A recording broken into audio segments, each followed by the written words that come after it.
就在爭取中高聲叫喊，是個劇變的一刻。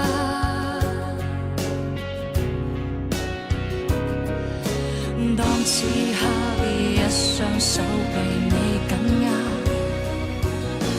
不想知你快要跟他進化，時代要一天天分割你我未來，難得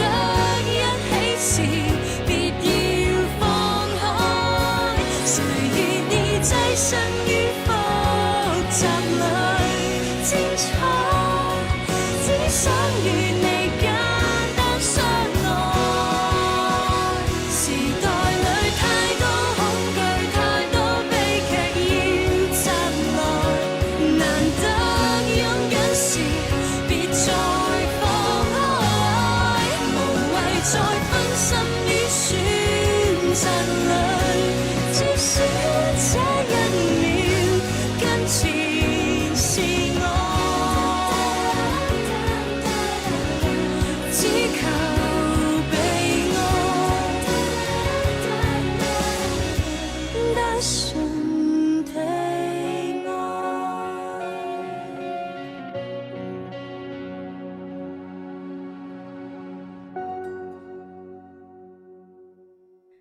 ស៊ីប្រាប់បងតាមត្រង់មកឯងធ្វើចំនួនផ្ទាល់ខ្លួនជាមួយនឹងឈីយេហ៊ុយមែនទី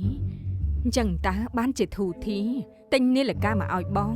ដឹងទេថាបងថ្លៃខឹងប៉ុណ្ណាចោទថាបំផ្លាញផលប្រយោជន៍គាត់ហេតុអីឯងធ្វើបែបនេះបងស្រីតាមពិតទៅរឿងខ្សាច់ខ្ញុំណែនាំឲ្យជីមីមុនគេក៏ប៉ុន្តែគេមិនជឿខ្ញុំគិតតែពីអូបន្លាយពេលទាំងនេះជាឱកាសល្អសម្រាប់រកប្រាក់ហើយខ្ញុំមិនចង់ឲ្យខកឱកាសទើបយករឿងនេះទៅនិយាយជាមួយនឹងបងហ៊ុយស៊ីធ្វើត្រូវហើយដែលមិនខ្វល់ពីពួកគេហើយម្យ៉ាងទៀតស៊ីក៏សុំឈប់ហើយអាចបន្ទោសអ្នកណាបានមេដាក៏ដឹងរឿងដែរមែនទេមែនហើយថែមទាំងឲ្យលុយគេទៅដាក់ទុនទៀតមានអីត្រូវខ្លាចឲ្យនៅធ្វើកូនឈ្នួលគេបន្តទៀតតើមានអនាគតទេមេដាដឹងទេថាជួវ៉ានមិនពេញចិត្តរឿងខ្ញុំជាមួយនឹងយើហ៊ុយហេតុអីក៏នៅមកបង្ករឿងទៀតដែលពួកយើងមិនហ៊ានប្រាប់បងព្រោះតែគិតដល់ពីចំណុចនេះហើយសប្តាហ៍ថ្ងៃនេះគាត់លែងទុកចិត្តខ្ញុំទៀតហើយចោទថាខ្ញុំឲ្យដៃប្អូនខ្លាយជាមនុស្សអាក្រក់ក្នុងខ្សែភ្នែកគាត់ឲ្យខ្ញុំសុំទោស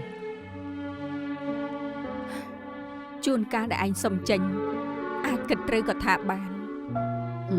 ដល់ពេលនេះហើយផ្ទះគេចិត្តមានមង្គលការយើងកុំទៅល្អជាងមិនចង់ជួបមុខហើយធ្វើអីមិនត្រូវត្រូវហើយឯងក៏កុំទៅវិញដែរមិនទៅវិញស្មើនឹងខ្ញុំកិច្ចខ្លួនជួវ៉ាន់នឹងគិតថាខ្ញុំមានអ្វីជាមួយយើហ៊ុយពិតមែនហើយយូរទៅនឹងកាន់តែយល់ច្រឡំខ្ញុំមិនចង់ឲ្យគាត់គិតបែបនេះបើឯងទៅវិញគេអាចមិនគិតអ្វីពិតដែរចុងក្រោយក៏មើលរំលងឈប់ទុកជាមនុស្សសំខាន់ទៅ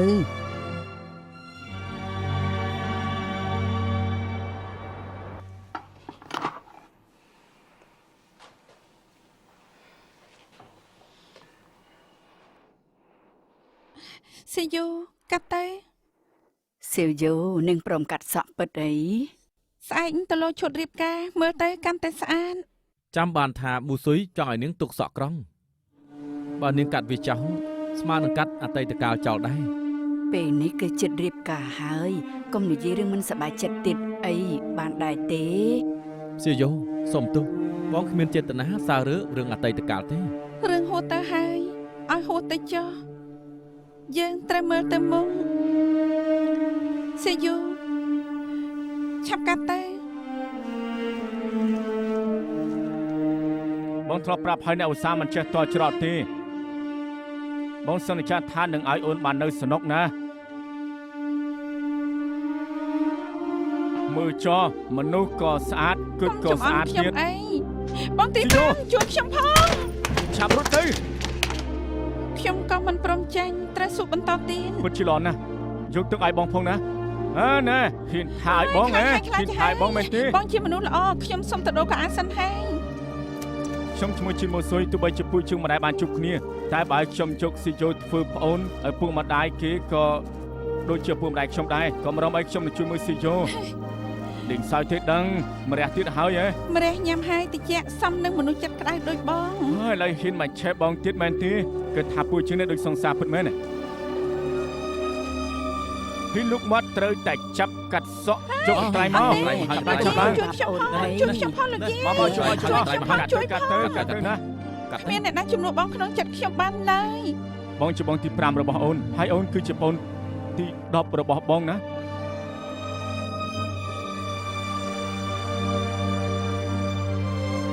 សៀវយោពូកែកាត់សក់ណាស់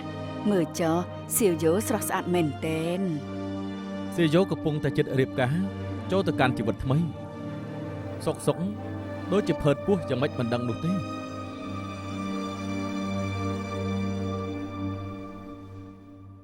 ហើយជីមកដល់ហើយលោមើលទៅក្រែងលោដល់វិញអូនជាមួយ Lester ម្ដងយ៉ាងម៉េចធ្វើមុខអីអញ្ចឹងឆ្លុះគ្នាមែនទេ ខ្ញុំសំបែកជាមួយគេហើយ គេមិនស្រឡាញ់ឯងឬមួយក៏ឯងមិនស្រឡាញ់គេ ខ្ញុំមិនដែលគិតអ្វីជាមួយគេទេ បងធ្លាប់ឆ្លងកាត់មុនទើបចូលច្បាស់ចាំម៉ាក់ដឹងហើយនៅ គិតថាឲ្យរួចពិធីបងសិនចាំប្រាប់ម៉ាក់ ហើយចុះឯងបានស្រឡាញ់អ្នកផ្សេងដែរអត់ បងធំលេងសួរតាមត្រង់បែបនេះឲ្យតបយ៉ាងម៉េចទៅខ្ញុំមិនតបទេ យើងជាបងប្អូននឹងគ្នាមិនចាំបាច់អៀននោះទេប្រាប់មក មិនប្រាំ ប្រាប់បងបន្តិចមកប្រាប់បងបន្តិចមកណាប្រាប់បងបន្តិចមក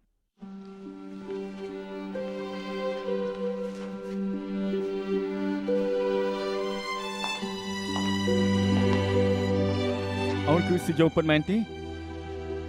សាទណា អ្នកបងធំផ្លឹកដល់និយាយអីឡើងចាញ់ហើយ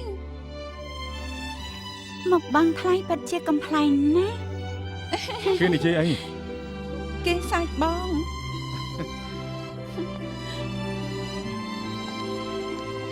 អូនចំគួន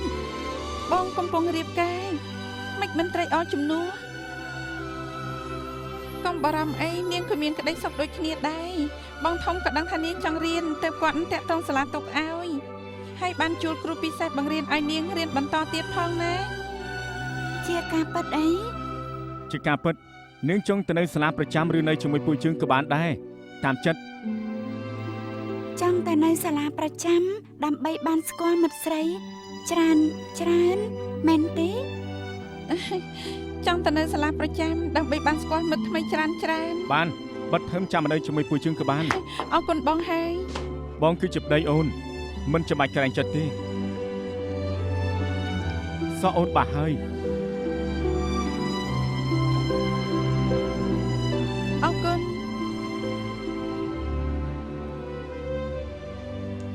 ថ្ងៃមុនបញ្ញាប់សុំអូនរៀបការដោយគ្មានចិញ្ចៀនឲ្យថ្ងៃនេះជាការប៉ះប៉ិន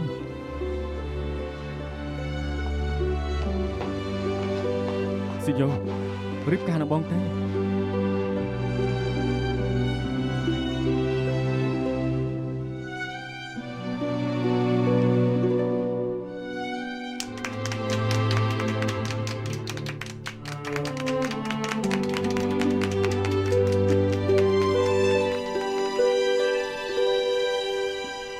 កូនប្រសាលើកទឹកតែជូនលោកប៉ាអ្នកម៉ាក់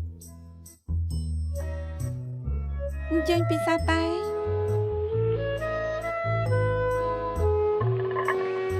ពិសាតែ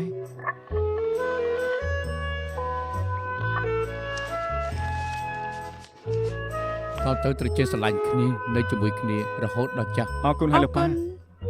អញ្ជើញពិសាតែ អរគុណនេះមកឲ្យកូន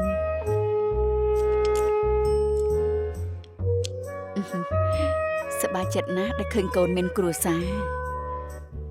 ឈីស៊ឿនកូនបានរៀបការជាមួយអ្នកដែលកូនស្រឡាញ់ត្រូវតែចេះថ្នាក់ថ្នមចិត្តគ្នាបានរៀបការគឺមានវាសនានឹងគ្នាកូនត្រូវស្រឡាញ់សៀយោឲ្យច្រើនស្រឡាញ់តែគេម្នាក់ធ្វើឲ្យគេមានក្តីសុខសៀយោក៏អញ្ចឹងដែរតាំងពីថ្ងៃនេះទៅគឺជាអ្នកស្រីក្នុងផ្ទះយើងមានតួនាទីបម្រើស្វាមីសង្ឃឹមថា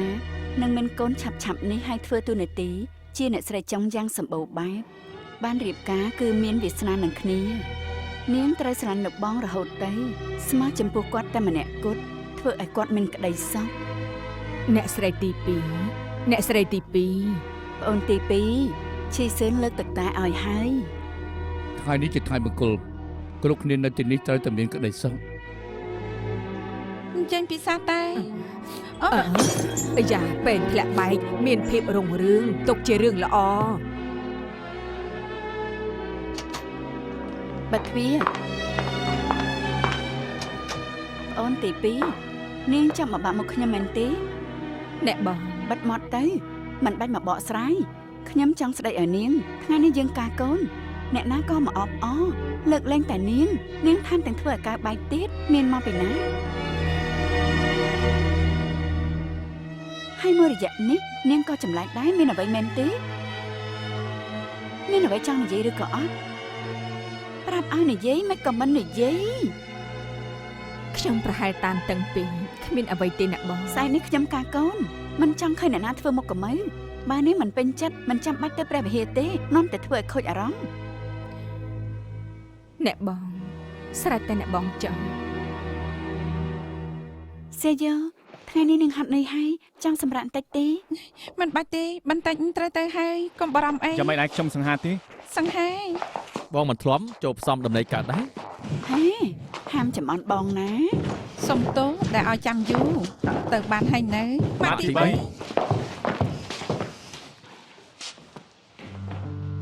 អ្នកស្រីទី2ចង់ទៅណា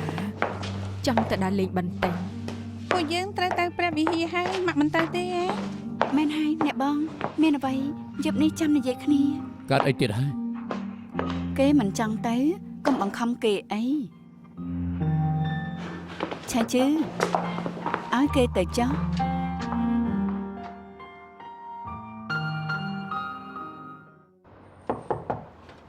សេយោមានអ្វីឲ្យជួយដែរទេសេយោមកណែមើលនាងចោះស្អាតដូចជាមនុស្សម្នាក់ផ្សេងទៀត ខ្ញុំមានអារម្មណ៍ថាភ័យណាស់ខ្លាចធ្វើខុសត្រង់ណាធ្វើឲ្យឈីសឿននិងតកូលចុងអាម៉ាស់មុង មិនបាច់គិតអ្វីទេចាំទុកតែម្យ៉ាងមនុស្សស្រីបានស្លៀកឈិតកូនកំមុំដើរចូលព្រះវិហារជាមួយអ្នកដែលខ្លួនស្រឡាញ់ប៉ុណ្ណឹងក៏ជាក្តីសុខនិងសំណាងល្អហើយជឿខ្ញុំ ម៉ាក់ទី4និយាយត្រូវមិនបាច់ខ្វល់ពីអ្នកណាទាំងអស់ព្រោះនាងជាតួឯកស្រីហើយមានបងធំនៅក្បែរគ្រប់ពេលទៀតអរគុណហើយយីអរគុណអ្នកស្រីទី4 អេចាប់ពីថ្ងៃនេះទៅនាងត្រូវហៅខ្ញុំថាម៉ាក់ទី4 មិនស្មានថាខ្លាចជាសាច់ញាតិជាមួយអ្នកស្រីបានខ្ញុំមិនដាស់ភ្លេចទេថាគ្រាមួយអ្នកស្រីធ្លាប់លៀងនំប៉ាខ្ញុំនំប៉ាហ៎ នៅចាំពេលពួកយើងស្គាល់គ្នាថ្មីខ្ញុំធ្លាប់និយាយអ្វីខ្លះទេ ចាំបានអ្នកស្រីធ្លាប់ប្រាប់ថាកុំស្មោះត្រង់ជាមួយអ្នកផ្សេងខ្លាំងពេកព្រោះលើលោកនេះគ្មានមនុស្សស្មោះត្រង់ម្យ៉ាងគុណដែលត្រូវចាំទងនោះគឺការពារខ្លួនឯង តែនាងក៏បានមកបង្រៀនខ្ញុំវិញថាមនុស្សយើងសំខាន់ត្រង់មានទឹកចិត្តចំពោះគ្នាជួយគ្នាទៅវិញទៅមកខ្ញុំក៏គ្មានថ្ងៃភ្លេចថានាងធ្លាប់បានជួយខ្ញុំព្រោះកាន់នោះវាបានផ្លាស់ប្ដូរជីវិតរបស់ខ្ញុំ ពួកអ្នកស្រីពិតជាល្អណាស់ប៉ុន្តែព្រឹកមិញខ្ញុំលើកតែជួនអ្នកស្រីទី2មានអារម្មណ៍ថាគាត់មិនញញឹមថែមទាំងមិនមកព្រះវិហារទៀតឬគាត់មិនចូលចិត្តខ្ញុំទេដឹង អត់ទេពេលដឹងថាឈីស៊ិនរៀបការគាត់សប្បាយចិត្តណាស់មិនចឹងគាត់មិនត្រឡប់មកទទួលទឹកតែពីនាងដែរពិតមែនគាត់ជាមួយលោកបងអាចមានបញ្ហានឹងគ្នាតែកុំបារម្ភអីពួកគាត់ចេះដោះស្រាយហើយថ្ងៃនេះសំខាន់បំផុតគឺធ្វើកូនកំមុំដ៏ស្រស់ស្អាត មែនហើយកូនកំមុំហាមចង់ចិញ្ចើមណាត្រូវចេញទៅឲ្យភ្ញៀវឃើញហើយសរសើរដឹងទេ Sister Berry ជួយយកផ្កាទៅរៀបឲ្យល្អបន្តិចទៅ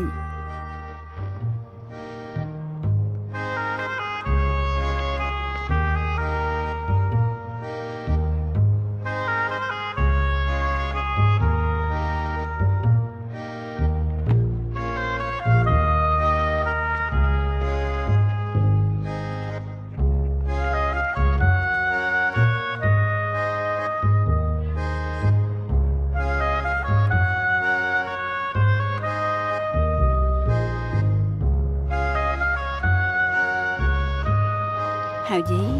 ចង់ទៅណា ពិធីជិតចាប់ផ្ដើមហើយណាកូន អង្គុយមក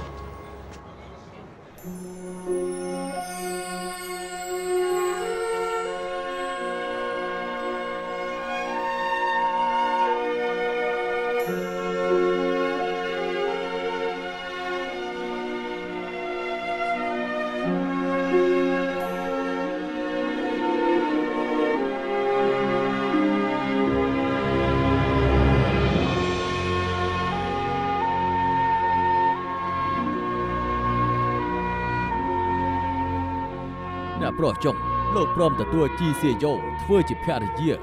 មិនថាមានសុខឬទុក្ខមានទុក្ខក្រីក្រឬធូរធារជោគជ័យឬបរាជ័យក៏ជួយមើលថែនាងយ៉ាងល្អឲ្យកិត្តិយសនាងហើយសន្យាថាស្មោះត្រង់រហូតទៅឬអត់ ខ្ញុំយល់ព្រម ជីសៀយ៉ូនាងព្រមទទួលលោកចុងធ្វើជាស្វាមីមិនថាមានសុខឬមានទុក្ខក្រីក្រឬធូរធារជោគជ័យឬបរាជ័យក៏ជួយមើលថែលោកចុងឲ្យបានល្អការពារឲ្យកិត្តិយសគាត់ហើយសន្យាថានឹងស្មោះត្រង់ជាមួយគាត់រហូតតទៅដែរឬអត់ ខ្ញុំយល់ព្រម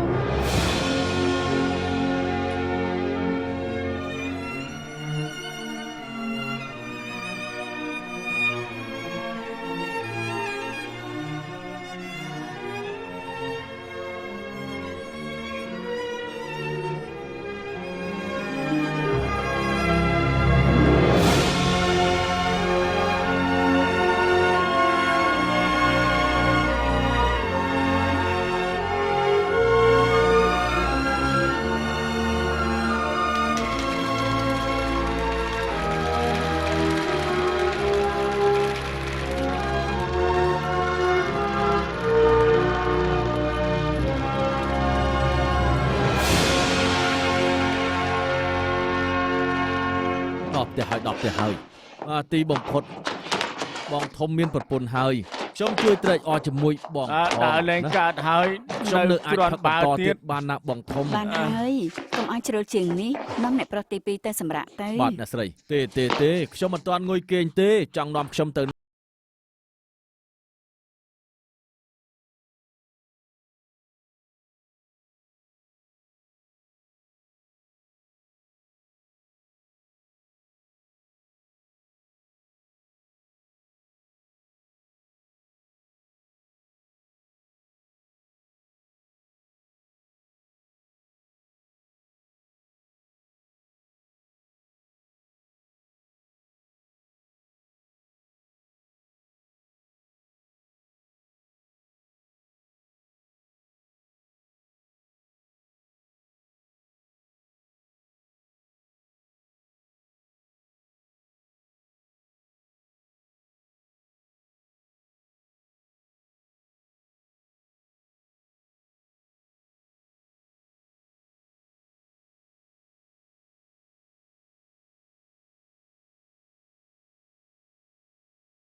គ្រប់គ្នាឃើញទេ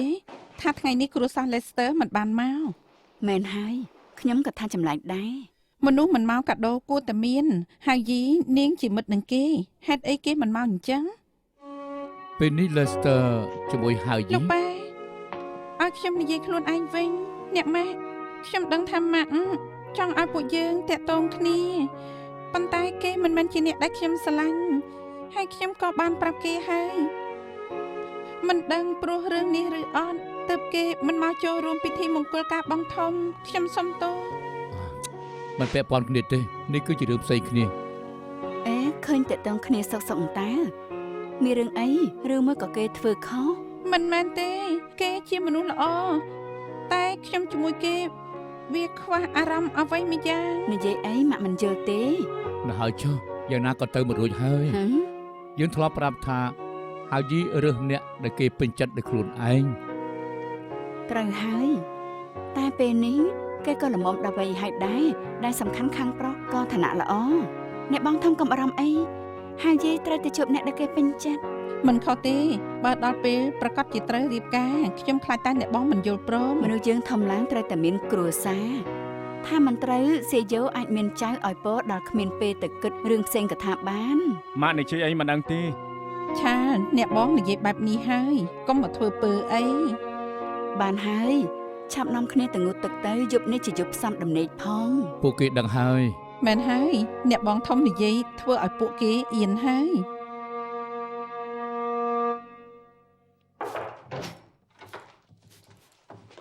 បងមកហើយ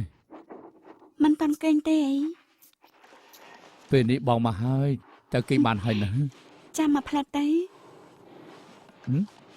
ដើមផ្កានេះស្អាតណាស់អូនដាំវាខ្លួនឯង អ្នកបងទី2ឲ្យខ្ញុំ អូនដូចជាចិត្តដិតនឹងគេណា សង្ស័យជាប្រពន្ធបងទេដឹង ចាំបានទេថាបងដូចជាធ្លាប់និយាយអី លោកបងស្ដាប់ខ្ញុំតិចទៅតើបានទេរឿងដែលអ៊ីស៊ីធ្វើការជាមួយលោកឈីអ្នកបងទី2មិនដឹងពិតមែនទោះដឹងក៏ហាមមិនបានដែរ គេឲ្យអូនមកនិយាយមែនទេ អត់ទេខ្ញុំគ្រាន់តែគិតថាអ្នកបងទី2គួរឲ្យអាណិតទោះគាត់ខុសមែនក៏មិនគួរដាក់ទោសគាត់ដោយវិធីនេះដែរ តែគេធ្វើរឿងខុសចំពោះបងមុន ខ្ញុំជឿថាអ្នកបងទី2និងលោកឈីត្រឹមតែជាមិត្តធម្មតាមិនជ្រុលជ្រោះដូចបងគិតជួនកាលបងអាចគិតដោយខ្លួនឯង បងធ្លាប់ប្រាប់ហើយថារឿងនេះអូនមិនគួរលោកដៃទេហើយកុំចង់ដឹងព្រោះអាចធ្វើឲ្យយើងមានទំនាស់នឹងគ្នាមិនក៏អូនព្រមស្ដាប់បងអញ្ចឹង លោកបងខ្ញុំមានបំណងល្អទេ ជុំនិយាយទៅបើចង់ជួយបងជួយទៅបោះស្រាយប្រាប់គេឲ្យយល់តែកុំនិយាយឈ្មោះគេអីមិនអញ្ចឹងបងមិនទុកមុខទេ លោកបង ដើមឡើយផ្ទះនេះគួរតែមានក្តីសុខគ្រប់គ្នាតែអូនធ្វើឲ្យខូចបរិយាកាសអស់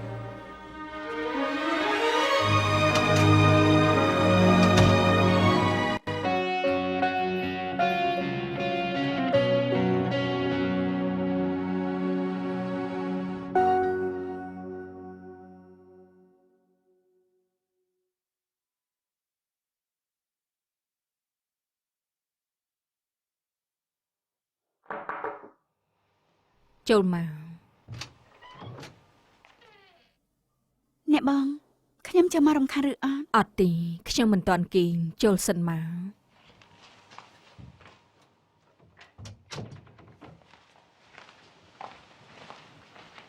អ្នកបង ស្មានថាអ្នកណាមករកខ្ញុំសប្តាហ៍ថ្ងៃនេះដែលនៅផ្ទះមានអារម្មណ៍ថាខ្លួនឯងគ្មានរូបរាងគ្មានអ្នកណាមកខ្វល់ បែបនេះល្អហើយវាបានធូរចិត្តល្អជាងតែប្រកែកជាមួយនឹងអ្នកមិនស្ដាប់ហេតុផលលោកនេះមានតែគាត់ដែលត្រូវម្នាក់ឯង នាងប្រកែកគ្នាជាមួយលោកបងឯងព្រោះតែខ្ញុំប្អូនទី4គាត់ស្រឡាញ់នាងកុំឲ្យខ្ញុំទៅបំផ្លាញទំនាក់ទំនងអី ខ្ញុំគ្រាន់តែនិយាយតាមត្រង់ចង់ឲ្យគាត់ស្ដាប់ហេតុផលខ្លះគិតដល់អារម្មណ៍អ្នកផ្សេងមិនមែនដូចជាស្ដាប់ផ្ដាច់ការធំតែម្នាក់ឯងនោះទេ ប្អូនទី4អរគុណដែលបារម្ភខ្ញុំតែនាងក៏ស្គាល់ចរិតលោកបងច្បាស់អ្វីដែលគាត់គិតហើយគាត់គ្មានថ្ងៃបដូរចិត្តទេហើយក៏មិនឲ្យអ្នកណាមកលួងលោមចិត្តគាត់ដែរម្យ៉ាងទៀតត្រូវនៅក្រៅបញ្ជាគាត់ តែយើងជាប្តីប្រពន្ធគួរតែបាត់ចិត្តបើគ្រាន់តែជាការនិយាយគ្នាក៏ត្រូវប្រយ័ត្នតែនៅជាមួយគ្នាធ្វើអីទំនាក់ទំនងមិនរលូនទេអ្នកបងទី2អស់សម្រាប់អី ចាំបានថាការនាងការចូលមកថ្មីអ្នកបងធំនិងប្អូនទី3នាំគ្នាជំទាស់នាងអាចអត់ទ្រាំបានខ្ញុំកំពុងគិតថាសៃហ្វុងហ៊ូដែលធ្លាប់ត្រូវតុងធីហឹងធ្វើបាបតែក៏ស៊ូមិនថយគេបាត់ទៅណាហើយតែថ្ងៃនេះទើបបានឃើញអំពីធាតុពិតរបស់នាង បងក៏ដូចគ្នានៅជាប្រនាងដែលប្រកាន់កិត្តិយសចង់ឲ្យបងរក្សាគុណសម្បត្តិចំណុចនេះទៅអ្នកបងខ្ញុំផឹកកំដរនេះ មួយកែងមិនក្រន់ទៅ អរគុណអញ្ចឹងអ្នកបង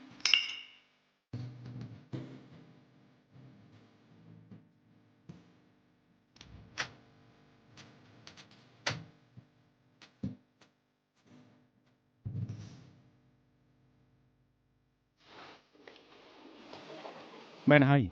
មើលរយៈនេះស៊ីចូលទៅនៅសាលាប្រចាំត្រូវទិញអ្វីថែមឬមួយក៏អត់ ខ្ញុំត្រៀមឲ្យគេរួចអស់ហើយ បើអញ្ចឹងលន់ណាចង់ទៅពេលណាក៏បានដែរប្រាប់មកចាប់បងជូនទៅ ចា ថ្ងៃនេះអូនប្រហែលជាហត់ហើយប្រញាប់ចូលគេងទៅ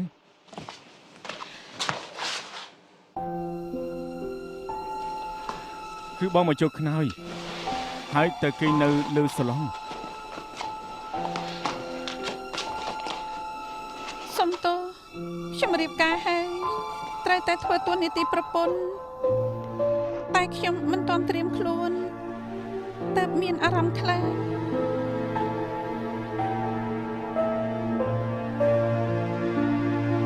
មិនចាំបាច់សុំទោសបងគ្រាន់តែចង់មើលថែអូនឲ្យបានល្អប៉ុណ្ណោះមិនបានចង់គ្រប់គ្រងទេកុំបារម្ភអីបងមិនមកខំចិត្តអូនឡើយ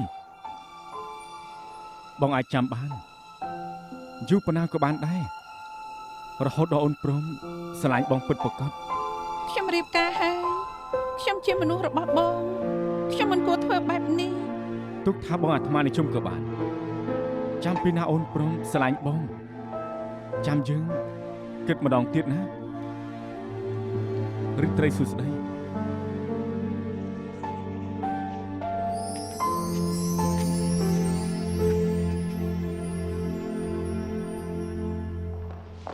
េះជាបន្ទប់ពាក់ហូបបំណងយើងធម្មតាទុកធ្វើការសប្បុរសមិនសូវបានប្រើនោះទេបើគ្រប់គ្នាមានអ្វីអាចមកប្រជុំទី ពិត នេះ ជា បាន ស្មានមិនដល់ថាសមាគមស្ត្រីគាំទ្រគម្រោងពួកយើងពុកជួសមុខឲ្យបណ្ដាស្ត្រីបម្រើសូមអរគុណ ហើយយ៉ារឿងការងារសប្បុរសធម៌ពួកយើងមិនខកខាននោះទេនេះធំទលាយស័ក្តិសមនឹងការថ្លែងព័ត៌មាន ចង់ថ្លែងព័ត៌មានអ្វីទៅ ខ្ញុំចង់ចែកអ្នកកាសែតមកធ្វើព័ត៌មានបើកសម្ពោធមកដល់គ្រប់គ្រងស្រីបម្រើហើយនឹងមានមនុស្សមករៀបរាប់ប័ណ្ណពិសោធន៍ពិតដែលគេបានជួប សុំទោសខ្ញុំជាប់ការងារទើបបានចំមកយឺត ស្មានថាកំពុងតែនៅជាមួយនឹងភរិយាតា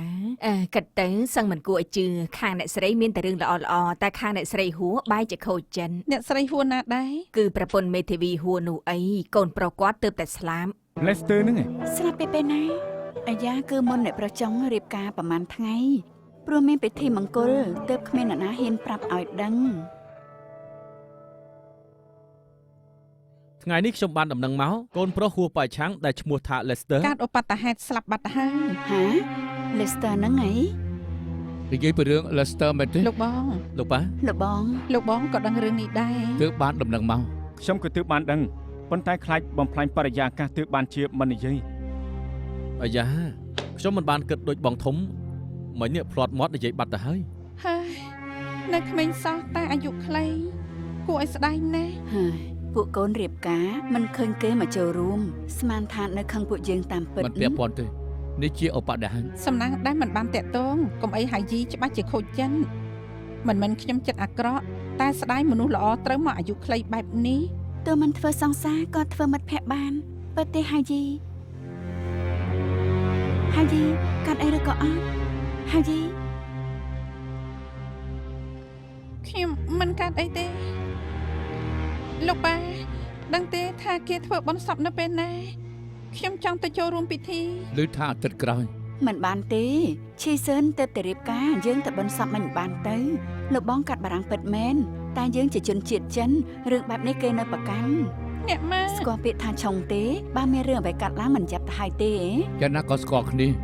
ទោះយើងទៅមិនបានក៏ត្រូវតែឲ្យតំណាងទៅចូលរួមដែរ Through many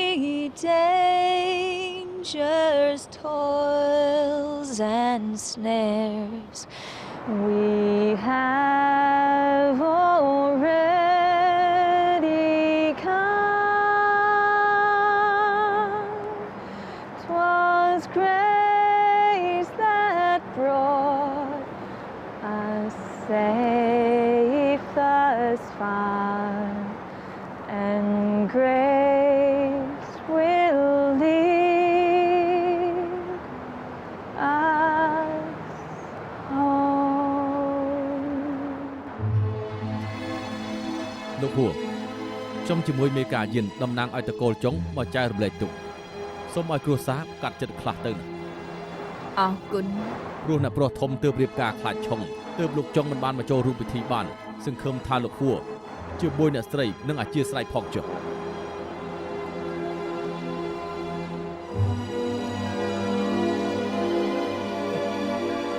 ម្ដងកាត់បារាំងម្ដងកាត់ចិនខ្លាចឆុងស្អីទៅជាលេះច្រើនជាង យើងមិនដែលគិតចង់ជាប់សាច់ឈាមនឹងគេទេ តែ Lester ស្រឡាញ់កូនស្រីគេទើបខ្ញុំបណ្ដោយតាមចិត្តកូន Lester មានព្រមគ្រប់យ៉ាងហេតុអីបានត្រូវគេបដិសេធ Lester គេខូចចិត្តណាស់គេថាគេស្រឡាញ់ហើយជី ពេលកើតហេតុគេខូចចិត្តខ្ញុំប្រាប់ហើយថាកុំបើកឡានគេប្រាប់ថាចង់ទៅផ្ទះលំហើយរួចហើយក៏កើតរឿង ទោះជាឧបទ្ទហេតុក៏ដោយតែដើមហេតុកើតចេញពីកូនស្រីចុងជួវ៉ាន់ ចង់ជួវ៉ាន់លោកត្រូវទទួលខុសត្រូវរឿងនេះ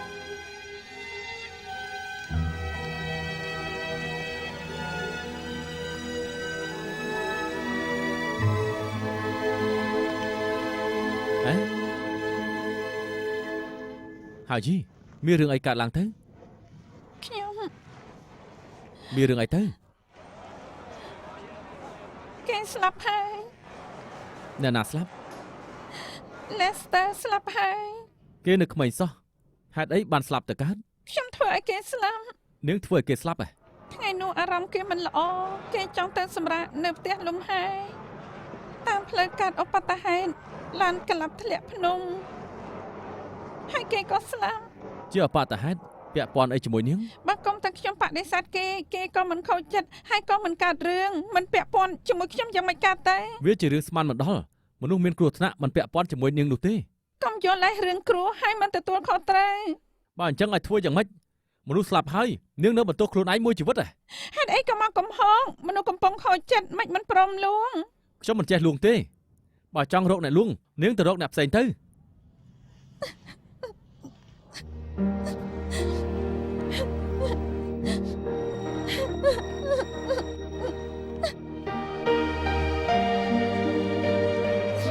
បាញ់នេះខ្ញុំជាអ្នកខុសសូមទោសដែលខ្ញុំកំហុសដាក់នាងខ្ញុំសូមទោសហើយកុំយំបានទេបានហើយកុំយំអីខ្មាស់គេខ្ញុំដឹងថាហេតុអីនាងបដិសេធគេព្រោះតែខ្ញុំបើនេះជាកំហុសខ្ញុំជួយទទួលដែរចុះ លោកធ្លាប់ប្រាប់ថាមិនចូលចិត្តមនុស្សតកូលចុងតែការពិតខ្ញុំកើតមកក៏តកូលចុងហើយលោកមិនស្អប់ខ្ពើមទេ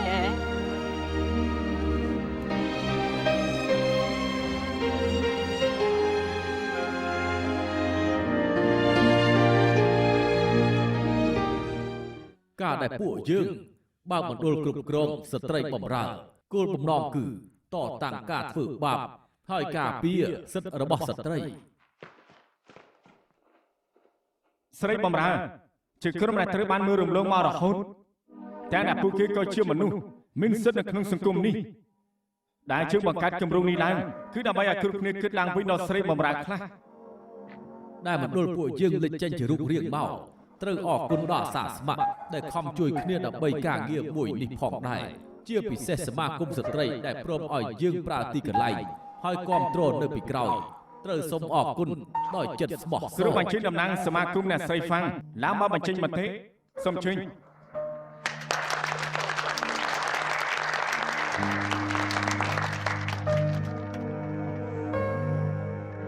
ជឿថាគ្រប់គ្នាប្រហែលជាយល់ច្បាស់ថា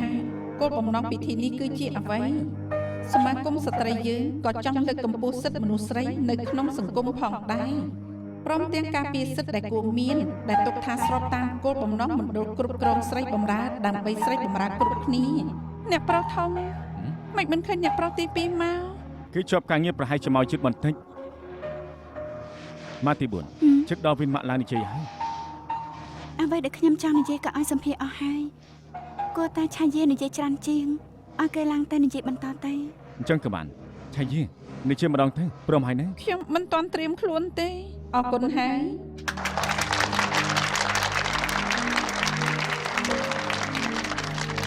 ឆៃយីខ្លានបន្តិចទៅវិញនឹងហើយក ុំខ្លាចអីពួកយើងនៅត្រង់នេះហើយឡើងទៅឆាប់ឡើង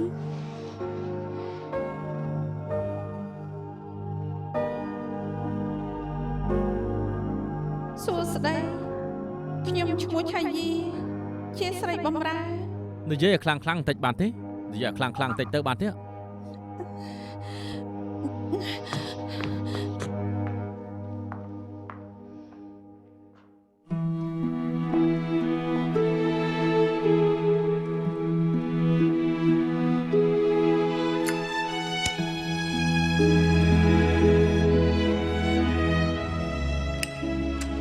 ទោះនេះជាអណ្ដាតភ្លើងតូចមួយ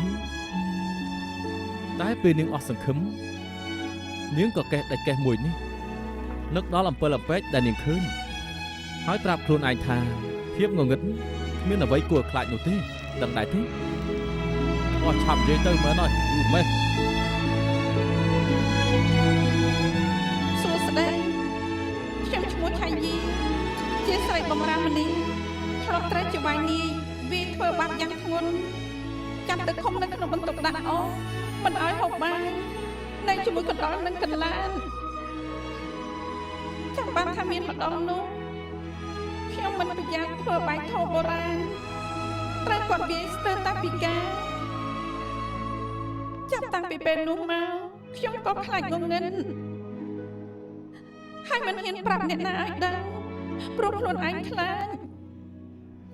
ជាវាយដេញចោលឬត្រូវយកទៅលក់បន្តតែអ្នកស្រីទី4ប្រាប់ថានៅមានច្រើនអ្នកទៀតដែលពិបាកជាងខ្ញុំហើយក៏មានអ្នកប្រាប់ថាចង់យកឈ្នះភាពខ្លាចត្រូវហ៊ានស៊ូនឹងងងឹតតែថ្ងៃនេះខ្ញុំចង់មកប្រាប់គ្រប់គ្នាថាចង់ឲ្យគ្រប់គ្នាយល់ចិត្តស្រីបំរើដោយពួកយើងខ្លាំង បានអស់ណាហើយនេះនិយាយបានល្អណាស់ទៅអង្គុយចុះទេ ចាអ្នកប្រុសធំ ឆៃជាគំរូម្នាក់ប៉ុណ្ណោះការពិតដែលមានស្រីបំរើជាច្រើនអ្នកទៀតដែលត្រូវរងទុក្ខលំបាក ឆៃយីមិញនេះនាងនិយាយបានល្អណាស់ ពិតដែរអ្នកប្រុសទី2 ខ្ញុំទៅវិញសិនហើយ មុននេះខ្ញុំខ្លាចណាស់សំណាងដែលលោកមកតាន់ពេលសុំទោសខ្ញុំភ្លេចខ្លួន ខ្ញុំសប្បាយចិត្តតែនាងមិនភ្លេចសម្ដីខ្ញុំ ខ្ញុំទេដែលត្រូវអរគុណអ្នកប្រុស ខ្ញុំជាអ្នកអញ្ជើញអ្នកនាងខាងជើជីនណាមកនិយាយខ្លះ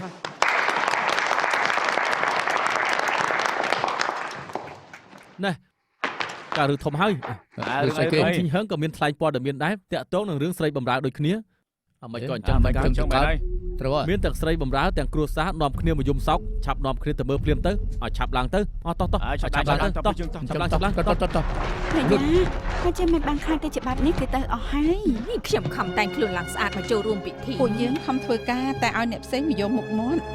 គិតទៅក៏ពួកឲ្យស្ដាយដែរ តាំងថេងហឹងចិត្តធ្វើបាបស្រីបំរើគេថ្លែងព័ត៌មានតាមត្រូវការអ្វីទៅ មនុស្សម្នាក់នេះធ្វើអ្វីមើលឃើញតែផលប្រយោជន៍ជើងទៅមើលទៅថាគេធ្វើអ្វី ពួកយើងមិនចេះអសរគ្មានចំណេះដឹងមិនធ្វើស្រីបំរើឲ្យតែធ្វើអ្វីកើត សំណាងហើយដែលបាននៅជាមួយចវាយមានបាយហូបមានកន្លែងដេកបើមិនឲ្យធ្វើស្រីបំរើពួកយើងក៏អស់ទីពឹងហើយ លោកតាំងសូមជួយពួកយើងផងទៅ ទាំងអស់គ្នាខ្ញុំបានស្ដាប់សម្ដីពួកនាងហើយក៏ដឹងពីទុក្ខលំបាកហុងកុងមានគ្រួសារក្រីក្រច្រើនខ្លាំងណាស់ដែលរកព្រឹកខ្វះល្ងាចមានអ្នកណាដែលចង់បែកពីគ្រួសាររបស់ខ្លួនឯងចង់លក់ខ្លួនធ្វើជាស្រីបំរើទៅហើយមានឪពុកម្ដាយណាដែលចង់យកកូនខ្លួនឯងទៅលក់ធ្វើជាទាសករឲ្យគេព្រោះពួកគេគ្មានចំណេះដឹងមិនចេះរកស៊ីរកការងារមិនបានធ្វើស្រីបំរើជាជំរើសតែមួយគត់បើរដ្ឋាភិបាលចេញច្បាប់រំសាយស្មើនឹងបង្ខំឲ្យគ្រប់គ្នាទៅរកសេចក្តីស្លាប់ដូច្នេះហើយយើងមិនគួរធ្វើបាបស្រីបំរើនោះទេ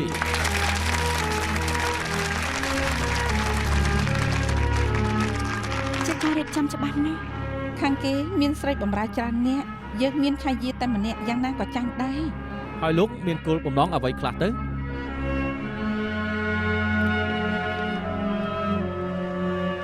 ការទិញស្រីបំរើមានមកយូរហើយតែមានជំនាញទម្លាប់ការជិះជាន់តែអាចមានចវាយនេះខ្លះចិត្តអាក្រក់ខ្ញុំគិតថាស្រីបំរើគួរតែទិញលក់បានតែកុំឲ្យមានការធ្វើទរណកម្មកើតឡើងអី លោកពុកអែនទ្រូបង្កើតមណ្ឌលគ្រប់គ្រងស្រីបំរើតែពួកលោកមិនយល់ស្របនឹងការរំសាយច្បាប់ទិញលក់ថែមទាំងរៀបចំពិធីនៅថ្ងៃតែមួយព្រោះតែពួកលោកមានចេតនាប្រឆាំងគ្នាមិនដែរទេមិនមែននោះទេយើងសុទ្ធតែធ្វើដើម្បីស្រីបំរើដូចគ្នា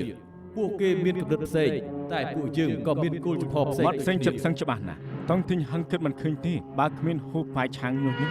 ហ គេប្រហែលគុំគួនគិតថាហាយីធ្វើឲ្យកូនគេស្លាប់ទៅរួមដៃជាមួយលោកតុមកសងសឹង យ៉ាងណាក៏ដោយយើងត្រូវតស៊ូជាមួយនឹងពួកគេពលលោកមិនបាននិយាយការពិតទេត្រូវហើយតែលោកស្រីបំរើមានជាយូរមកហើយតែបើសង្គមរីកចម្រើនគំនិតរបស់យើងគួរតែអភិវឌ្ឍដែរបច្ចុប្បន្នពួកយើងគឺមានសិទ្ធិស្មើគ្នាអ្នកមានមិនមែនអភិសិទ្ធជនអ្នកក្រក៏មិនមែនជាកូនអប់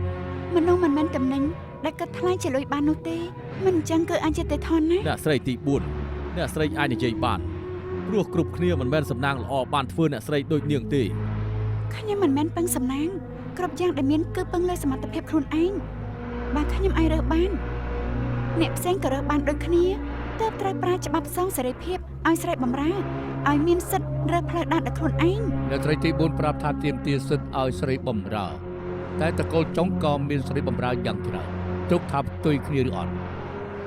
ពេលដែលច្បាប់ចេញមកយើងនឹងឲ្យពួកគេរើសដោយខ្លួនឯង រើសខ្លួនឯងមែនទេនាងកំពុងតែធ្វើឲ្យពួកគេដាច់ពោះស្លាប់ហើយនេះមិនមែនជាការជួយទេតែជាការសម្លាប់ពួកគេ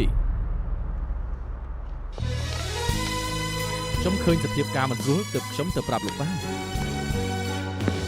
អ្វីដែលគ្រប់គ្នាបារម្ភគឺចង់រស់ទើបស្នើបើសិនជាមានច្បាប់ចេញមកគ្រប់គ្នានឹងបានដូរឋានៈពីស្រីបំរើខ្លាយជាកូនឈ្នួលហើយមិនបាច់ឲ្យចេញពីការងារទេហើយគេសន្យាលោកខ្លួនក៏ត្រូវរំសាយចោលគ្រប់គ្នាមានសិទ្ធិឬការងារដែលខ្លួនឯងចង់ធ្វើផ្ទះយើងមានមនុស្សច្រើនក៏ពិតមែនស្រីបំរើក៏មានបន្តិចតែសុខចិត្តធ្វើគំរូចាប់ផ្ដើមកែប្រែមុនគេមនុស្សកើតមកតែងតែមានសេរីភាពគ្មាននរណាមកបំពេញឬក៏ដណ្ដើមបាននោះទេស្រីបំរើមិនចាំបាច់ត្រូវឲ្យក្បាលឲ្យនរណាគ្រប់គ្នាគួរតែមានគោលចំហឲ្យតស៊ូដើម្បីសិទ្ធិរបស់ខ្លួនឯង វ៉ាលោកនិយាយពិតជាព្រោះស្ដាប់មែនទែន លោកតុងជាមួយនឹងហ្វីលីបរៀបចំពិធីធំខ្ញុំក៏ចង់មកមើលដែរអត់ទេមានពេលទេខ្ញុំចង់និយាយជាមួយបានឆាលីឯងទៅមុនចុះជំនាញទៅជាមួយប៉ា 就在爭取中高聲叫喊，是個劇變的一刻。